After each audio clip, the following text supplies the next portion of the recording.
Another day, another game na naman tayo mga doy. Napakaganda talaga ng dalaw ko dito mga doy. Parang sinadya ko talaga para mabigyan ko ng discount yung kalaban. Sos Mariusep. Pero dito, di ko lubos sa kalain. Hindi ako nakapag-skill. Ano yun, naglag? Madaldal ka eh. Nakakahiya kasi. Cameraman, bakit mo basta?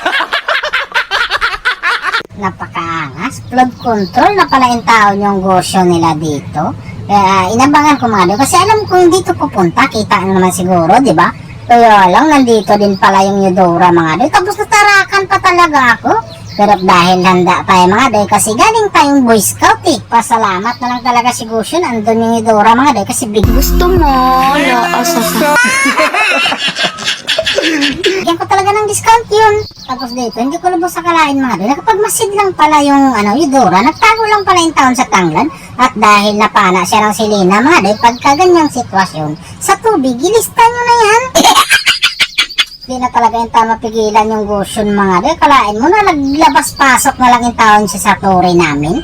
At dahil nakita ko yung kahintang ng Gusion mga doy, ganito lang yung gawin nyo. Dito talaga yan mga doy. Alam ko yan eh. Kumbaga, calculated ko na yan kung saan sila papunta. Kasi unstoppable nga di ba sila? Hindi na siya mapigilan pero sa kamao ko, nagtampo na siya. Oh shit! Doon sa baba, nag 1 by 1 pala yung taon yung Julian saka yung Guinevere mga doy. Lugi talaga yung Julian doon sa pagkakataon na yun. Pero ito, alam ko rin kung saan papunta yung Guinevere na yan. Pagka ganyang sitwasyon nga ni mga doy, sa tubig, ilistan nyo na yan. Tapos dito, napakaganda yung taon ng pana ng silina mga doy. Kaya wala akong ibang no choice. Pumasok na rin talaga ako. Sabay alis na parang walang naitabo. Kasi kung susukol pa ako, ay iwan ko na lang. Tapos dito, tamang taga ko sa tanglad mga doy. Kasi yung tanglad na yan, hindi naman yan dekorasyon. Tapos nandito yung Gusion mga doy. Gulat na gulat yung taon siya. Nakaalis siya, pero bakit tumiga pa naman siya doon? Anong nangyari doon mga doy?